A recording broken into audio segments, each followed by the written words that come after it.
आर्या और आनिक्य दोनों एक दूसरे की आंखों में ही खोए हुए थे, तभी उनके ऊपर फूलों की बारिश होने लगी और दोनों एकदम से होश में आए। नित्या और अभिमन्यु के साथ शेखर राणावत स्टेज पर आए तो दोनों ने एक साथ पहले शेखर जी के पैर छुए, उसके बाद आनिक्य ने नित्या जी और अभिमन्यु जी के पैर छुए। वो मुस्कुराए और आनिक्य के सर पर हाथ रखकर उसे आशीर्वाद दिया। वही आर्या ने भी शेखर जी को बिना कोई मौका दिए पहले ही पैर छू लिए थे। आर्या, तुम मेरी बेटी हो और बेटियां पैर नहीं छूती। अल्पविराम। शेखर राणावत झूठा गुस्सा दिखाते हुए बोले, मैं आपकी बेटी हूँ और ये बात कभी नहीं बदल सकती, लेकिन आज से मैं आपकी होने वाली बहू भी तो हूँ, जिस जाते मुझे मेरे बड़े यानी कि आपकी ब्लेसिंग की भी जरूरत है। शेखर जी मुस्कुराए और उसके सर पर हाथ फेरकर बोले, सच में मैं तुम्हें कभी रोक नहीं सकता, लेकिन आगे से ये नहीं होना चाहिए, और आशीर्वाद की बात है तो वो तो मेरे बच्चों को वैसे ही दूंगा। आनिक्य आर्या के बगल में शांत खड़ा था और अपने डैड और वुड बी वाइफ को हंसते हुए बातें करते देख रहा था। इस इलाज से तो मैं भी तुम्हारी बड़ी हुई ना आर्या, तो आओ और अपनी सास के पैर छुओ।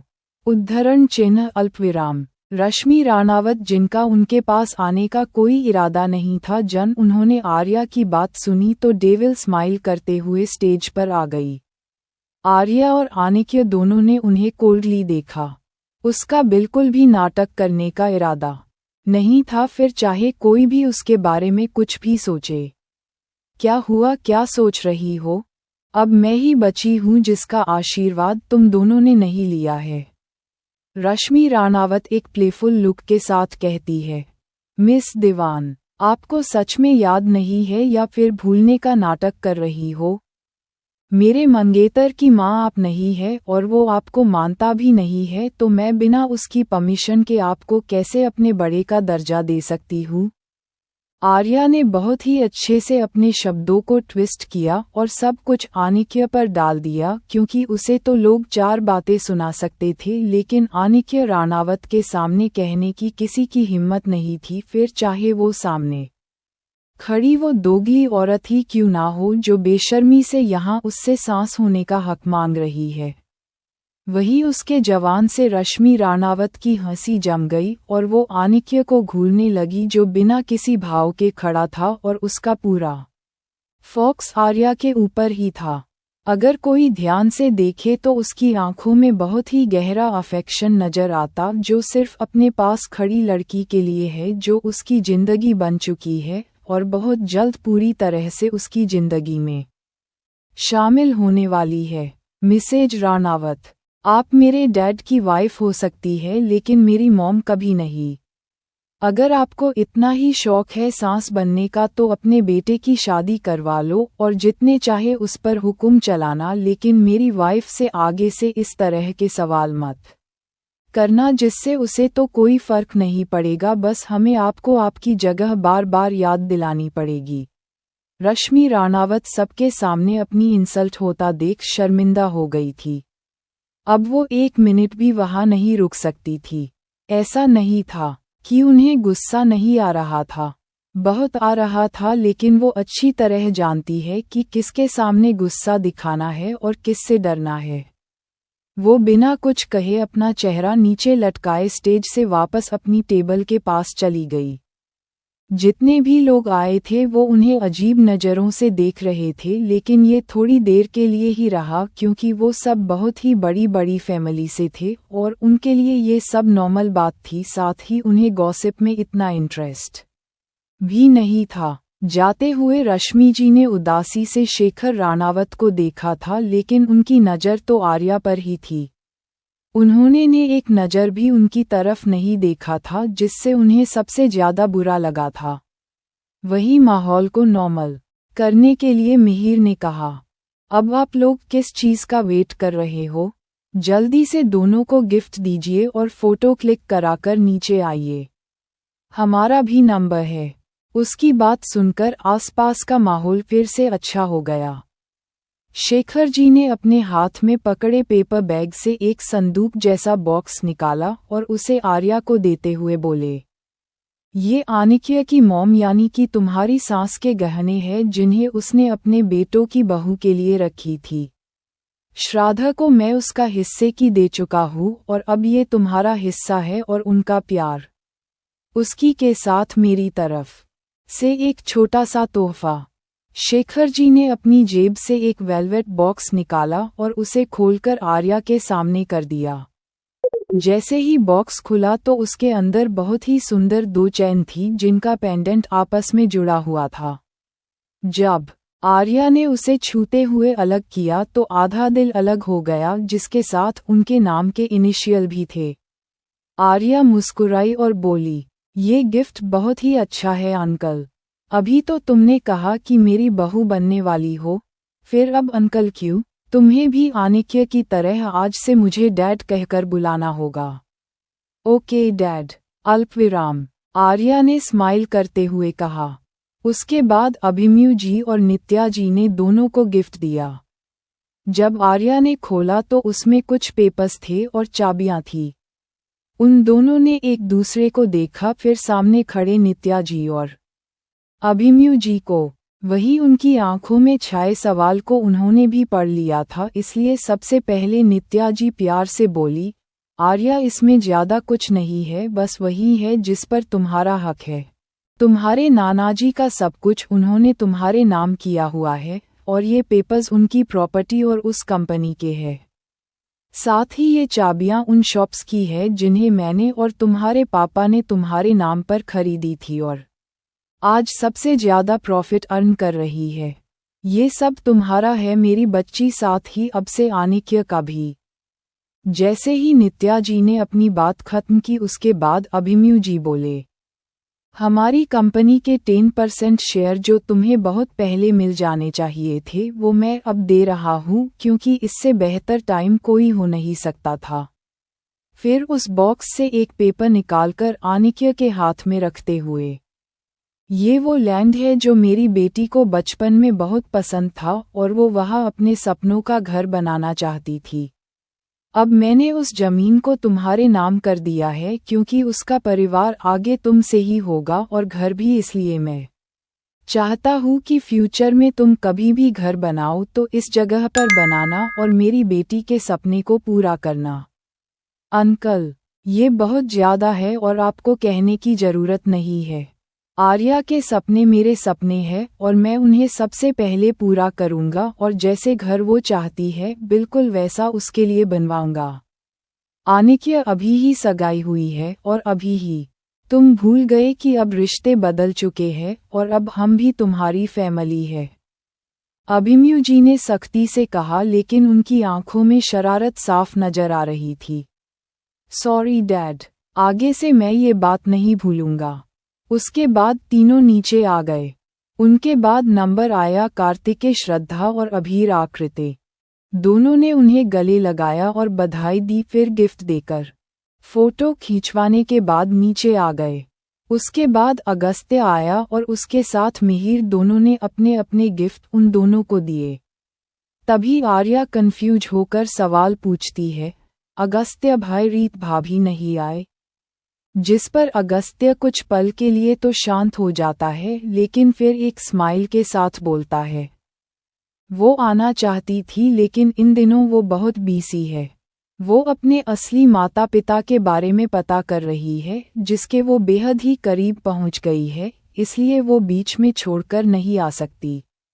मैं समझ गई भाई, वैसे भी उनके लिए अभी अपनी फैमिली को ढूंढना ज़्यादा ज़रूरी है, लेकिन हाँ, उनसे आप साफ साफ कह देना, इस बार तो चल गया, लेकिन अगर शादी में नहीं आई तो फिर मैं इतनी आसानी से नहीं मानूंगी। बिल्कुल। अल्पविराम। अगस्त्य ने उसके बालों को प्यार से सहलाया और बोला, गिफ्ट नहीं देखोगी? तुम्हारे भाई ने क्या दिया है? जरूर भाई। अल्पविराम। आर्या ने बड़ा का गिफ्ट खोला। उसे देखते ही वो समझ गई थी कि ये जरूर एक पेंटिंग है। तभी अगस्त्य ने आनिक्य से कहा, तुम दोनों साथ में इसे खोलो। उसने हाँ में सर हिलाया और आर्या के साथ गिफ्ट को खोलने लगा। पहले वो आगे नहीं आया क्योंकि वो गिफ्ट आर्या के लिए था और वो उसे अपने हाथ से ही खोलना चाहेगी, इसलिए वो बीच में नहीं आया था। जब गिफ्ट पेपर्स हटा दिया गया तो सभी के सामने एक बहुत ही खूबसूरत पेंटिंग आ गई, जिसे देखकर आर्या और आनिक्य तो उसे देखते ही रह गए। दोनों का चेहरा अलग ही खुशी से चमक उठा। उसके उन दोनों की ही पेंटिंग थी जो खुद उसके भाई द फेमस पेंटर आस ने अपने हाथों से बनाई थी। आर्या मुस्कुराई और अगस्त्य के गले लग गई। भाई आप ओसम हो। अगस्त्य हंसा और उसके माथे को चूमकर बोला, तुम्हारे लिए ये कुछ भी नहीं है। जो भी मेरी बहन मांगेगी अगर मेरे वश में होगा तो सब कुछ उसके लिए लेकर आऊंगा। तभी मिहिर बीच में टपकते हुए कहता है, मैं भी हूँ, मेरा भी गिफ्ट देख लो। आर्या हंसी और उनका गिफ्ट खोलते हुए बोली, मिहिर भाई कहीं आपने मुझे कोई गेम तो गिफ्ट नहीं कर दी? नहीं, मैंने सोचा तो था, फिर मुझे याद आया कि तुम गेम तो खेलती ही नहीं हो, इसलिए मैंने बहुत सोचा, तब जाकर मुझे कुछ समझ आया। आर्या बस हंस दी और गिफ्ट को खोलने लगी। ये एक बड़ा सा बॉक्स था। उसने बॉक्स को खोला तो अंदर रखे सामान को देखकर वो हंस पड़ी और उसने जल्दी से उस पड़े से फ्लफी टेडी बियर को निकाला और अपने गले से लगा लिया। आर्या बच्चों जैसी स्माइल के साथ उस टेडी को गले लगाकर अपना चेहरा रब करते हुए बोली, भाई ये तो बहुत ही सॉफ्ट है, मुझे बहुत ही अच्छा फील हो रहा है। मिहिर और अगस्त्य दोनों उसे इतना खुश देखकर स्माइल कर रहे थे, लेकिन दोनों इस बात से अनजान से कि इस टेडी बियर के आते ही आनिक्य का चेहरा डार्क हो गया और उसका चेहरा जलन की वजह से जलते हुए काला पड़ गया। स्वीट हार्ट, तुम्हें मेरे होते हुए इस टेडी बियर को गले नहीं लगाना चाहिए था और उसे सॉफ्ट तो बिल्कुल नहीं कहना था। सिर्फ एक मैं ही वो हूँ जिसे गले लगकर तुम्हें सबसे अच्छा लगना चाहिए। अगर ऐसा नहीं हुआ तो मैं तुम्हें याद दिलाऊंगा कि आनिक्य राणावत कौन है। वो अपने मन में ही सोचते हुए आर्या के करीब गया और उसे काम से पकड़कर खुद के करीब कर लिया और उस टेडी बियर को आर्या से दूर कर दिया। उसके इस एक्शन को देखकर सभी लोग शॉक हो गए, सिवाय कुछ लोगों को छोड़कर। जब मिहिर ने अपनी बहन को उसके दिए गए टेडी बियर से दूर जाते देखा तो वो चिढ़ गया और उसी तरह चिढ़ते हुए बोला, आनिक्य तुम मेरी बहन से दूर रहो। उसे टेडी पसंद है तो उसे एंजॉय करने दो।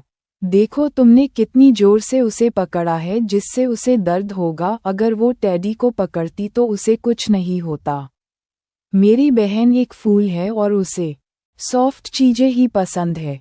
मिहिर की बात सुनकर आनिक्या की आंखें सिकुड़ गई और वो गुस्से से बोला, तुम्हारा मतलब है कि मैं उस टेडी जितना भी अच्छा नहीं हूँ? मिहिर एकदम से फंस गया और एक्सप्लेन करते हुए बोला, मेरा मतलब वो नहीं था, बस ये कि टेडी ज़्यादा सॉफ्ट है तुम्हारे कंपैरिजन में। उसके ये कहते ही वहाँ हंसी की आवाज़ गूंजने लगी। हा हा हा, भाई आपने बिल्कुल सही कहा है। मिस्टर राणावत टेडी जैसे सॉफ्ट कभी नहीं हो सकते। उनका सीना तो ऐसा है जैसे कोई पत्थर, और हाथ इतने मजबूत जैसे लोहा, और उनकी आवाज़ भी कम ठंडी नहीं है। वही टेडी क्यूट है, सॉफ्ट है, सुंदर है और बहुत बहुत ज़्यादा फ्लफी। अब आनिक्य की आंखें हद से ज़्यादा डार्क हो गई थी। उसने आर्या को खुद के एकदम करीब खींचा और बोला, क्या सच में तुम मेरी जगह उस टेडी को चूज करोगी? आर्या जो अब तक हंस रही थी, उसे इतना सीरियस देखकर शांत हो गई और बारी बारी से कभी टेडी को देखती तो कभी आनिक्य को, जैसे वो सोच रही हो, क्या ये इतना मुश्किल है तुम्हारे लिए? उद्धरण चिन्ह अल्पविराम। आनिक्य ने अपनी आईब्रो उठाते हुए पूछा, नहीं इतना मुश्किल नहीं है, बस मैं सोच रही थी कि अगर आप इस तरह टेडी की ड्रेस पहने तो आप भी बहुत ही सॉफ्ट, फ्लफी और क्यूट बन जाओगे। अल्पविराम। आर्या ने हंसते हुए अपनी सोच के बारे में बताया, जिसे सुनकर आनिक्य को तो शौक लगा ही, बल्कि वहां मौजूद हर इंसान आंखें फाड़े उसे ऐसे देख रहा था जैसे कि वो बहुत बड़ी पागल हो। वही अभीर और कार्तिकेय जो उनसे थोड़ी ही दूर खड़े थे। आनिक्य का चेहरा देखकर उन्हें हंसी आ रही थी, लेकिन अपनी सख्त इमेज को बनाए रखने के लिए खुद को कंट्रोल कर रहे थे। लेकिन मिहिर बहुत अलग है। वो अपनी हंसी को नहीं दबाता है और खुलकर हंसना है। अब आनिक्य को भी गुस्सा आने लगा था। उसने अपनी मुठ्ठियां कसी और आर्या के कान में जाकर बोला, मैं सॉफ्ट नहीं हो सकता क्योंकि मैं बहुत हार्ड हूँ और तुम्हें मुझे ऐसे ही झेलना होगा। आर्या जो खिलखिलाकर हंस रही थी, उसकी डबल मीनिंग वाली बात सुनकर उसकी हंसी खांची में बदल गई और वो खांसने हुए अपनी आंखों को बड़ी बड़ी करके आनिक्य को देखने लगी। वही वो उसे टीजिंग स्माइल के साथ देख रहा था। आर्या का पूरा चेहरा लाल हो गया था और उसने जल्दी से अपना चेहरा घुमा लिया। लेकिन ये तो शुरुआत थी। आनिक्य फिर से उसके करीब चला गया और अपनी मैग्नेटिक वॉइस में बोला, स्वीट हार्ट, आज तुम इतनी सुंदर लग रही हो कि जब मैंने तुम्हें देखा है मेरा दिल बाहर आने के लिए मचल रहा है और दिल एक ही बात कह रहा है, that I want you and love you. Arya एकटक आनिक्य को देख रही थी और सोच रही थी कि अगर आज वो नहीं आता तो वो क्या करती। क्या वो उसे भूलकर आगे बढ़ पाती? आनिक्य, जिसकी नज़र उस पर ही थी जब उसने आर्या को खोए हुए देखा, तो उसे अच्छा नहीं लगा और उसने सभी के सामने उसे अपने सीने से लगा लिया और हल्के से उसके कान में अपनी अट्रैक्टिव वॉइस में बोला, स्वीट हार्ट, तुम्हारा मंगेतर सामने खड़ा है और तुम उसके सामने ही किसी और के बारे में सोच रही हो। उसकी आवाज में हल्की नाराजगी भी थी।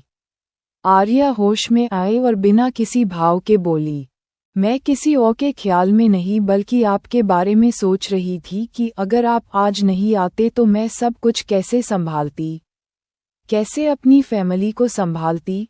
ऐसा कभी नहीं हो सकता है।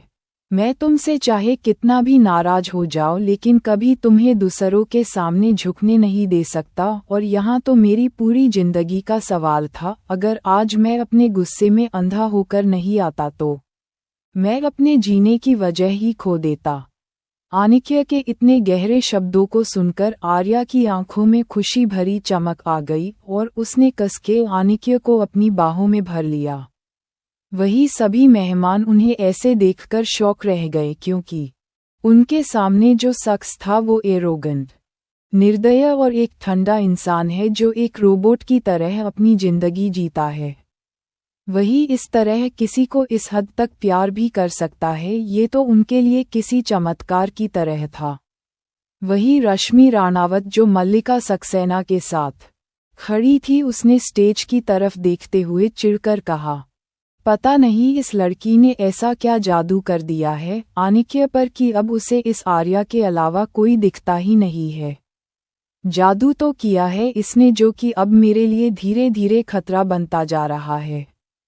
पहले इसने मेरे बच्चों को सबकी नज़रों में बुरा बनाया और मेरी बेटी को अपने घर से दूर जाने पर भी मजबूर कर दिया और अब खुद वहाँ की मालकिन बनने के सपने देख रही है। अल्पविराम। रश्मि राणावत ने नफरत से आर्या को देखते हुए कहा, लेकिन मालकिन तो घर की बड़ी बहू बनती है ना, तो इस हिसाब से राणावत हवेली की हाउस हेड श्रद्धा को बनना चाहिए। वैसे भी वो शांत है, कम से कम इस आर्या की तरह चालक तो नहीं। उद्धरण चिन्ह अल्पविराम। मल्लिका ने आर्या को घूरते हुए कहा, तुम्हें क्या लगता है कि ये श्रद्धा सीधी है? ठीक है, माना कि उस आर्या जितनी नफरत नहीं करती हूँ, लेकिन ये सच कोई नहीं झूठला सकता कि फैमिली का नेक्स्ट हेड आनिक्य ही है और उसकी वाइफ के पास ही वो पावर होगी और वही हाउस हेड बनेगी। हाँ रश्मि, ये तो मैंने सोचा ही नहीं। वैसे भी कार्तिकेय को बस अपने काम से ही प्यार है, उसे बिजनेस में कभी इंटरेस्ट भी नहीं था। फिर तो एक ही रास्ता है, या तो तुम श्रद्धा और आर्या इन दोनों को एक दूसरे के खिलाफ कर दो, जिससे दोनों बहुएं आपस में ही लड़ती रहेगी और तुम इसका फायदा उठाना। रश्मि राणावत को भी उनकी बात सही लगी और बोली, वैसे ये शायद काम आ सकता है। फिर दोनों एक दूसरे को देखकर हंसने लगती है। वही श्रद्धा कार्तिकेय के साथ खड़ी आकृति के बात कर रही थी। उसे अपने ऊपर किसी की गहरी नज़रें महसूस हो रही थी जो अच्छी तो बिल्कुल नहीं थी। जब उसने पलटकर देखा तो हर कोई अपने में ही लगा हुआ था। उसने सोचा, शायद मैं ज्यादा ही सोच रही हूँ। क्या हुआ भाभी, आप पीछे क्या देख रही हो? आकृति ने जब उसे पीछे यहाँ वहाँ देखते हुए देखा तो पूछ लिया। कुछ नहीं। उसके बाद दोनों फिर से बातें करने में बिजी हो जाती है। अब कार्तिकेय भी श्रद्धा को इशारे से एक तरफ इशारा करके अपने दोस्तों की तरफ चला गया। उस टेबल पर वरदान, ध्रुव, अतुल और वैभव बैठे हुए थे। वो भी वहां बैठ गया और वहीं से श्रद्धा को देखने लगा। देखो तो जरा हमारे नए नए मजनू बने दोस्त को। इतनी मुश्किल से भाभी को छोड़कर हमारे पास आया ही और यहाँ से भी उन्हें ही घूर रहा है जैसे इसकी नज़र हटेगी और वो कहीं गायब हो जाएगी। अल्पविराम कहते हुए ध्रुव वरदान के साथ अपनी ड्रिंक उसकी ड्रिंक से टकराता है और पीने लगता है।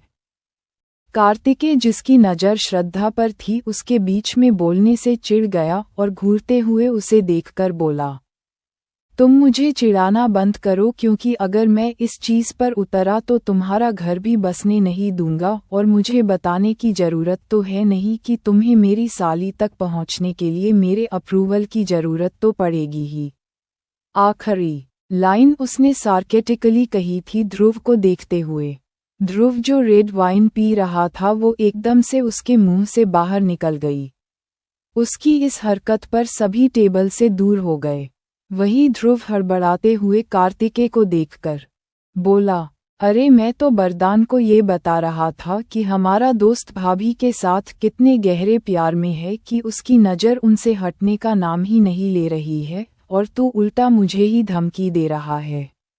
माना वो तेरी साली है लेकिन वो मेरी घरवाली है यार। उसे इतनी जल्दी रंग बदलता देख वरदान धीरे से हंसा। वही कार्तिकेय उसे अपनी आंखें छोटी करके घूरने लगा।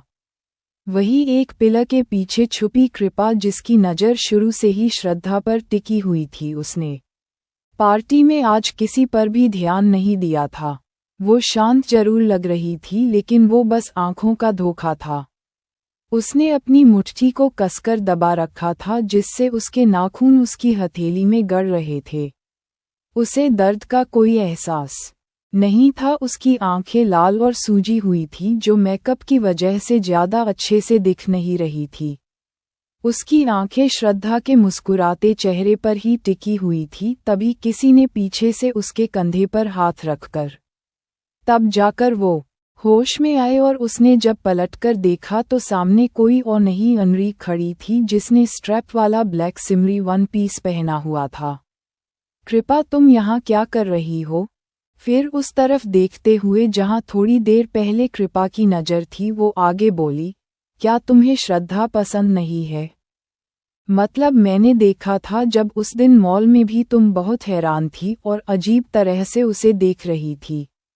कृपा की आंखें भर आई और वो बोली, दी ऐसा नहीं है कि मैं उससे नफरत करती हूँ लेकिन जो उसके पास है उसे देखकर मैं खुद को उससे नफरत करने से रोक भी नहीं पा रही हूँ।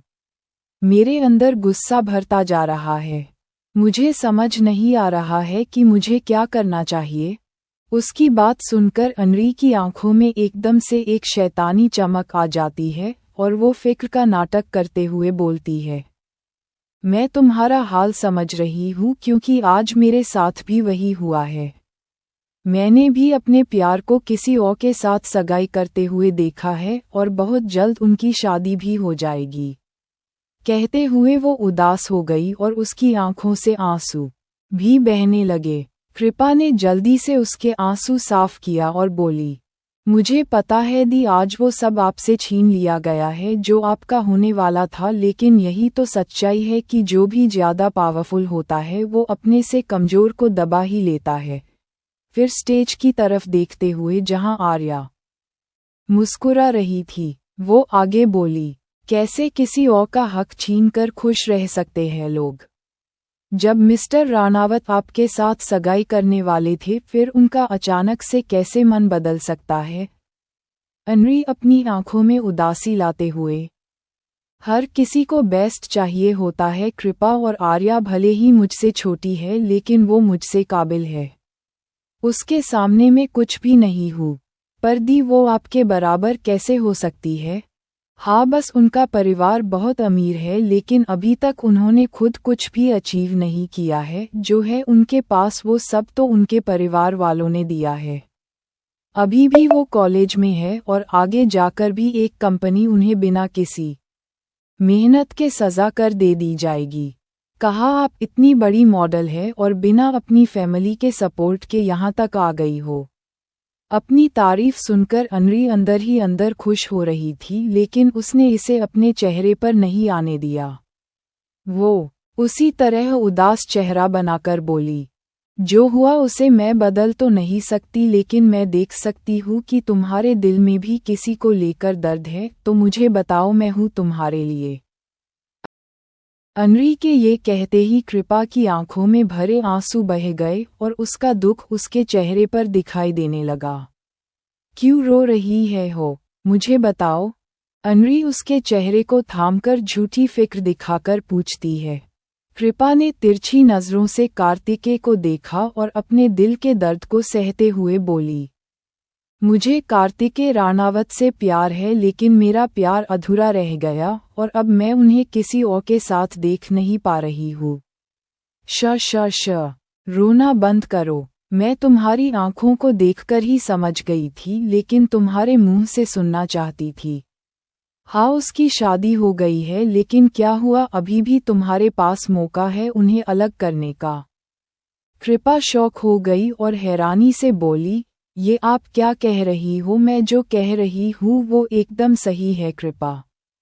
मैंने जो गलती की वो तुम मत करो। मैंने अपने प्यार के लिए लड़ाई नहीं की लेकिन तुम एक विक्टिम बनकर उसे पा सकती हो और उसके बाद कोई भी तुम्हें कार्तिकेय से दूर नहीं करेगा। अल्पविराम।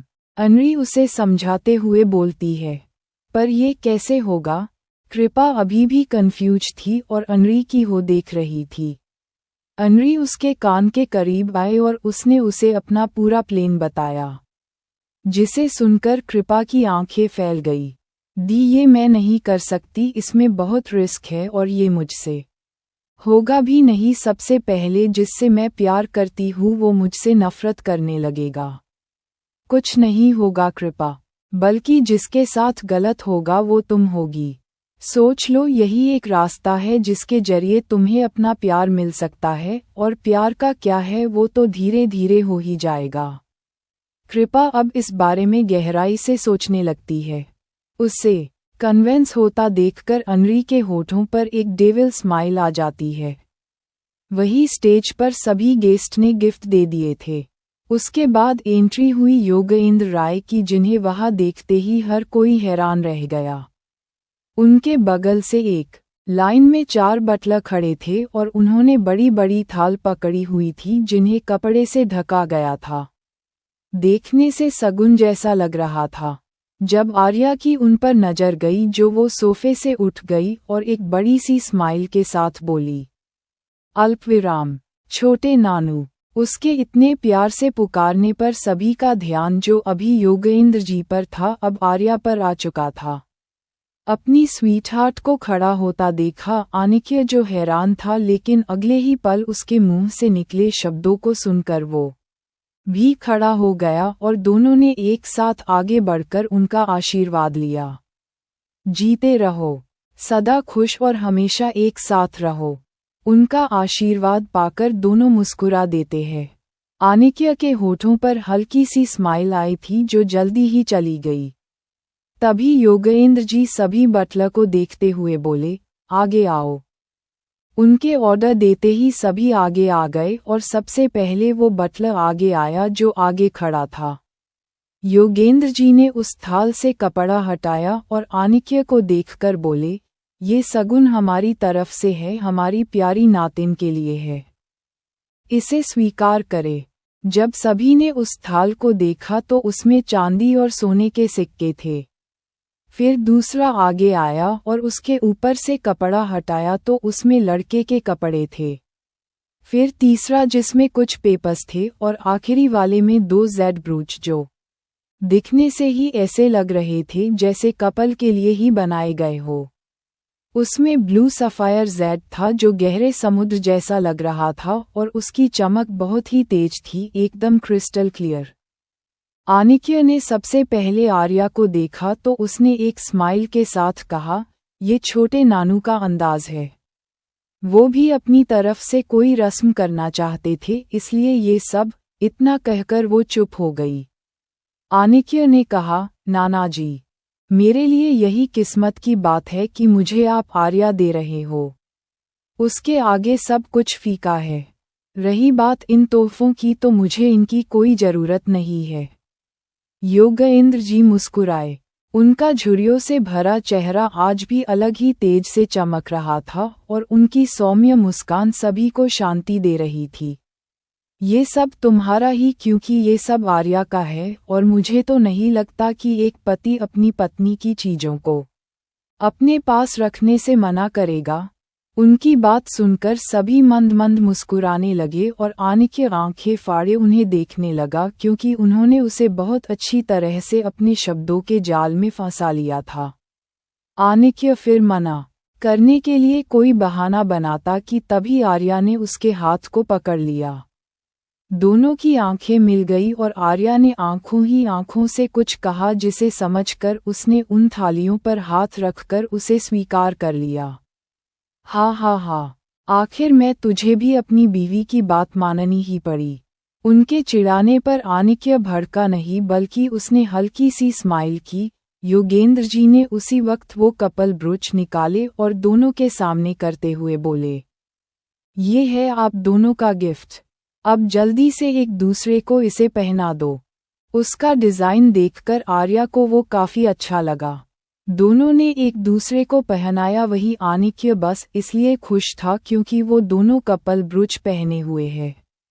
दूसरी तरफ अनरी ने कृपा को एक वेटर की तरफ इशारा कर दिया। उसके बाद कृपा ने वेटर को ड्रिंक सर्व करने के लिए उस जगह भेजा जगह सभी लड़के बैठे थे। वेटर भी समझ गया और उसने कार्तिकेय को एक वाइन का ग्लास दे दिए, जिसे वो धीरे धीरे पीने लगा। अनरी की आंखें चमक उठी, लेकिन कृपा को बस डर लग रहा था। कहीं मैं फैंस तो नहीं जाऊंगी, अगर सब कुछ उल्टा हो गया तो। कृपा के दिमाग में सभी नेगेटिव ख्याल आ रहे थे। अब तक फंक्शन खत्म हो गया था। सभी गेस्ट दूसरी साइड जा चुके थे, जहां उनके लिए डिनर का इंतजाम किया गया था। आनिक्य भी आर्या का हाथ पकड़े एक टेबल पर बैठ गया। उसी के साथ अभीर, आकृति, अगस्त्य, मिहिर बैठे थे। उनके बगल वाली टेबल पर कार्तिकेय, श्रद्धा, नव्या, ध्रुव और वरदान बैठे थे।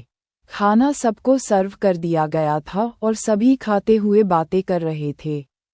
जहां आनिक्य और आर्या आंखों ही आंखों में ही बात कर रहे थे, तो मिहिर हंसते हुए अपने भाई को छेड़ रहा था। उसने कहा, वैसे अगस्त्य भाई, रूल के हिसाब से तो आपकी सगाई पहले होनी चाहिए थी, लेकिन यहाँ हमारी सबसे छोटी बहन की हो रही है। हा, मैंने सोचा था अब भाभी भी मिल गई है, लेकिन वो तो आपसे भी ज्यादा बीसी रहती है। अगर आपकी उनसे शादी तय होगी तो उन्हें रोकने के लिए बहुत मेहनत करनी पड़ेगी कि कहीं किसी काम से अपनी शादी पर ही ना आए। मिहिर ने ये बात हंसी में कही थी, लेकिन आर्या देख सकती थी उसके अगस्त्य भाई को बिल्कुल भी अच्छा नहीं लगा था। उसने मिहिर को घूरा और चिढ़ते हुए बोली, भाई अगर रीत भाभी ने आपकी ये बात सुन ली ना तो भूल जाओ कि हमें दूसरी भाभी भी खिलेगी। क्या आप चाहते हो हमारे भाई अखंड सिंगल रहे? अरे, मैं तो बस मजाक कर रहा था। प्लीज भाभी को मत बोलना, वरना उन्हें बुरा भी लग सकता है। हम भाई बहन एक दूसरे की टांग खींच सकते हैं, लेकिन मैं नहीं चाहता कि वो मेरी इंटेंशन को गलत समझे या ये समझे कि मैं उन्हें ताना मार रहा हूँ। वैसे भी वो मुझे अगस्त्य भाई के लिए पसंद है, क्योंकि मेरा भाई उन्हें बहुत पसंद करता है। कहते हुए मिहिर ने अगस्त्य को देखा, जो उसे ही देख रहा था। सॉरी भाई, अगर आपको बुरा लगा हो तो। मैंने बस वो कहा जो फील हुआ और मैं बस हंस रहा था। आई नो उनके पास इससे भी जरूरी काम होगा। अगस्त्य ने हल्के से कहा और उसके बाल को बिगाड़ दिया। हर बार जब भी वो ऐसा करता तो मिहिर चिढ़ जाता था, लेकिन आज वो मुस्कुरा रहा था क्योंकि उसके भाई के एक्शन ये बताने के लिए काफी थे कि वो उससे नाराज नहीं है। आर्या भी मुस्कुराते हुए उनकी बॉन्डिंग देख रही थी। वही अभीर के होठों पर भी एक छोटी सी स्माइल थी। आर्या, तुमने अपनी फ्रेंड को नहीं बुलाया? अल्पविराम। आकृति को जैसे ही याद आया उसने पूछा। भाभी, एक्चुअली वो हॉस्टल में नहीं थी और मुझे पता चला कि वो 2 दिन के लिए अपने घर गई हुई है, इसलिए मैं उसे डिस्टर्ब भी नहीं करना चाहती थी। साथ ही मेरे पास उसका नंबर भी नहीं है। कोई बात नहीं, शादी में उसे पहले से ही इन्फॉर्म कर देना और कभी घर भी लेकर आना। हम सबका भी मिलना हो जाएगा। वैसे भी तुम फ्रेंड्स नहीं बनाती हो और वो तुम्हारी इकलौती दोस्त होगी, इसलिए हम उससे मिलने के लिए बहुत एक्साइटेड है। आकृति ने प्यार से उसके गाल को छूकर कहा। ओके भाभी, मैं उसे जरूर लेकर आऊंगी। फिर एकदम से उसे याद आया तो उसने मिहिर को देखकर पूछा, भाई आपने अपने दोस्तों को बुलाया था? मिहिर खाते हुए रुक गया और मायूस होकर बोला, हाँ यार, लेकिन मैं उन्हें इनवाइट करने में लेट हो गया। एक्चुअली उन तीनों के पहले से प्लान थे जिसके बारे में मैं भूल गया था। खैर, उन्होंने तुम्हारे लिए अपनी तरफ से गिफ्ट भेजे हैं और तुम दोनों को कांग्रेचुलेट किया है। कोई बात नहीं भाई, ये सब इतनी जल्दी हुआ कि हमारे लिए एक प्रॉपर इनविटेशन देना भी मुश्किल था, और उससे पहले ही वो हादसा। उद्धरण चिन्ह अल्पविराम। आर्या ने उस दिन के बारे में सोचते हुए कहा जहां वो ब्रिज से लटक गई थी, लेकिन पानी में नहीं गिरी थी बल्कि लटकते हुए ही नीचे जो जगह होती है वहां सेफली लैंड हो गई थी, लेकिन उसे कार के अंदर होने की वजह से काफी चोट भी आई थी, जिस वजह से वो वहां से निकल नहीं पा रही थी।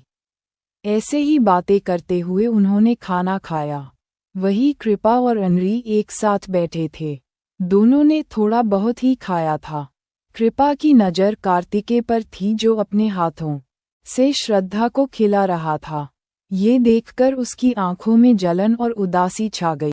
अनरी का भी कुछ ऐसा ही हाल था। उसने अपनी मुठियां को मजबूती से भींच लिया था और नफरत भरी नज़रों से आर्या को घूर रही थी। उसी के बगल में बैठी विशाखा जी उसके कान में बोलती है, इस तरह देखना बंद करो। अगर उसे शक हो गया तो हमारे लिए अच्छा नहीं होगा। वैसे भी आनिक्य पहले भी तुमसे कोई शादी नहीं करने वाला था। मॉम, ये बात आप कह रही हो? Like seriously? आप जानती हो ना कि जब मैं अब्रॉड से वापस आई तो इस न्यूज को सुनकर कितनी खुश हो गई थी कि फाइनली मुझे मेरा बचपन का प्यार मिलेगा। अरे वो आर्या तो यहाँ थी भी नहीं, वो तो अपने नाना से ही चिपके रहती थी। फिर भी उसके भाई, यहाँ तक कि अब आनिक्य भी उसे पसंद करने लगा है। ये सब कहते हुए अनरी को बहुत गुस्सा आ रहा था, जो सिर्फ अर्यांशी के लिए था। विशाखा जी ने एक गहरी सांस ली और बोली, तुम भी ये अच्छी तरह जानती हो कि आर्या के आगे कोई भी तुम्हें कभी नहीं देखता था। बचपन में वो नहीं थी इसलिए तुम्हें अटेंशन मिलती थी, लेकिन अब सब कुछ वैसा नहीं है। हमारी एक गलती और हम ठाकुर फैमिली से अपना रिश्ता भी खो सकते हैं, इसलिए कोई भी बेवकूफ़ी मत करना। अनरी ने कोई जवाब नहीं दिया, बस अपनी मुट्ठी को और कस के दबा ली। तभी वो कृपा की आवाज़ से होश में आए। वो कहती है, दी वो ड्रग कब असर करेगा और हम कार्तिकेय को अकेले में कैसे लेकर जाएंगे? इसकी चिंता तुम मत करो, मेरे पास उसका भी सॉल्यूशन है। कोई है जो हमारी मदद कर रहा है और वही उसे तुम्हारे पास लेकर आएगा। ड्रग का असर 1 घंटे बाद असर करता है। आधा घंटा निकल चुका है, बस आधा घंटा और वेट करना है, उसके बाद वही होगा जो हमने सोचा है। अल्पविराम। अनरी शैतानी मुस्कान के साथ बोलती है। दूसरी तरफ आर्या और आनिक्य का खाना हो गया था और वो उसे अपने रूम में ले गई थी। मेहमान भी जाने लगे थे, बस फैमिली मेंबर ही आज रुकने वाले थे। रूम में आते ही आनिक्य ने आर्या को अपनी गोद में उठा लिया और उसे लेकर बेड पर लेट गया। ये आप क्या कर रहे हो मिस्टर राणावत? छोड़िए, पहले मुझे कपड़े चेंज करने हैं, आर्या ने उसकी बाहों से निकलते हुए कहा। आनिक्य ने उसे नहीं छोड़ा और उल्टा उस पर अपनी पकड़ कस दी और उसके कान में सरगोशी करते हुए कहता है, तुम्हें पता है आज तुम कितनी खूबसूरत लग रही हो? पहले जब मैंने ये लहंगा डिज़ाइन किया था तुम्हारे लिए तो मैंने सोचा था कि तुम बिल्कुल मेरी इमेजिनेशन जैसी सुंदर लगोगी, लेकिन हकीकत तो उससे कहीं ज़्यादा खूबसूरत है। इतनी ज़्यादा कि मेरे दिल ने तुम्हें देखते ही एक धड़कन छोड़ ही दी थी। उसकी प्यार भरी बातें आर्या को बहुत अच्छी लग रही थी। वो शर्मा रही थी और जब उसे ज़्यादा शर्म आने लगी तो उसने अपना चेहरा आनिक्य के सीने में छुपा लिया। वो मुस्कुराया और उसके बालों में अपनी उंगलियों को चलाने लगा। थोड़ी देरी ऐसे ही एक दूसरे की बाहों ने शांति से लेटे हुए वो एक दूसरे की दिल की धड़कन, सांसें और गर्माहट को महसूस कर रहे थे। फिर कुछ देर ऐसे ही रहने के बाद आर्या अपना सर उसके सीने से बाहर निकालती है, लेकिन ज़्यादा दूर नहीं जाती, बस आनिक्य की आंखों में देखते हुए कहती है, क्या आपने मुझे माफ़ कर दिया? मैंने एक तरफ से सोचा था, अभी भी मुझे समझ नहीं आ रहा था कि तुम क्यों पहले जाकर खुद देखना चाहती थी और उसके बाद मुझे बताना चाहती है। आर्या ने एक गहरी सांस ली और बिना किसी भाव के बोली, ये बहुत लंबी कहानी है। जिस जगह के बारे में मैंने बताया वो देहरादून में है, जंगल के पास ही कहीं। पर जरूरी नहीं है कि अभी आंटी वही हो। और हर्ष ने मुझे बाकी वीडियो भी भेजी थी जो कि ज़्यादा कोई काम की नहीं है। वो उसी सेम जगह से ली गई है, बस एडिट किया गया है जिससे आपको लगे सभी जगह अलग है। उसने तुम्हें वीडियो भेजी थी? आनिक्य ने आर्या को घूरते हुए पूछा। कहा उसने मुझे भेजी, लेकिन मैंने भी उन्हें आज ही देखा है क्योंकि ईमेल मुझे आधी रात में मिला था जिस पर मैंने कोई ध्यान नहीं दिया था। मैं तुम्हें आज बताने ही वाला था। मैं कल सुबह ही देहरादून के लिए निकल रहा हूँ। मुझे ऐसा फील होता है कि हर 2 दिन बाद मेरी मॉम को टॉर्चर किया जाता है। कोई है जो उनकी एनर्जी छीन रहा है। अब मैं ज़्यादा देर नहीं कर सकता। क्या मैं भी चलूं? आर्या ने पूछा। नहीं स्वीटहार्ट, तुम अपने कॉलेज पर ध्यान दो और रही बात वहाँ की तो मैं सब संभाल लूँगा। अगर कोई मुश्किल हुई तो मैं तुम्हें बताऊंगा। आर्या भी मान गई और उसने ज़्यादा कुछ नहीं कहा। वो अभी कुछ सोच रही थी कि एकदम से उसकी बॉडी सिहर गई और वो हैरानी से आनिक्य को देखने लगी, जो अपना चेहरा उसकी गर्दन में डाले वहाँ वेट किस कर रहा था। आर्या की नेक उसका वीक पॉइंट था। आनिक्य के लिप्स को महसूस करके उसकी आंखें अपने आप बंद हो गई और उसके हाथ आनिक्य के बालों में चलने लगे। उसकी गर्दन एक तरफ झुक गई जिससे अब आनिक्य बहुत ही आराम से उसे नेक पर किस और बाइट कर पा रहा था। उसके हाथ धीरे धीरे आर्या की कमर को सहला रहे थे। नेक पर किस करने के बाद आनिक्य ने अपना सर ऊपर किया और आर्या, जिसकी सांसें तेज थी, उसे बिना संभलने का मौका दिए उसके होठों को अपने होठों से पकड़कर वो किस करने लगता है। उसकी किस बहुत ही डीप और वाइल्ड थी। आर्या पूरी तरह से हैरान रह जाती है, लेकिन दूसरे ही पल वो भी उसका साथ देने लगती है। दोनों किस में खो जाते हैं। इस बीच आर्या आनिक्य की शर्ट के बटन काफी हद तक खोल देती है और उसकी बॉडी पर अपने हाथ फिराने लगती है। वही एक रूम में कोई आदमी कार्तिकेय, जो नशे में लग रहा था, उसे वहां बेड पर बिठा देता है और वहां से चला जाता है। कार्तिकेय का चेहरा लाल हो चुका था और उसके शरीर में तेज जलन हो रही थी। उसे ऐसा लग रहा था जैसे उसका खून खोल रहा है। तभी कोई अंदर आता है। उसने एक ब्लैक कलर की रिवीलिंग नाइटी पहनी हुई थी और वो एक एक कदम उसके करीब आती जा रही थी। कार्तिकेय, जो पूरी तरह से होश में नहीं था, फिर भी उसके आसपास क्या हो रहा है उसे समझने की कोशिश कर रहा था। जब उसे परफ्यूम की खुशबू आती है तो वो अपना सर पकड़ लेता है क्योंकि वो स्मेल बहुत हार्ड थी।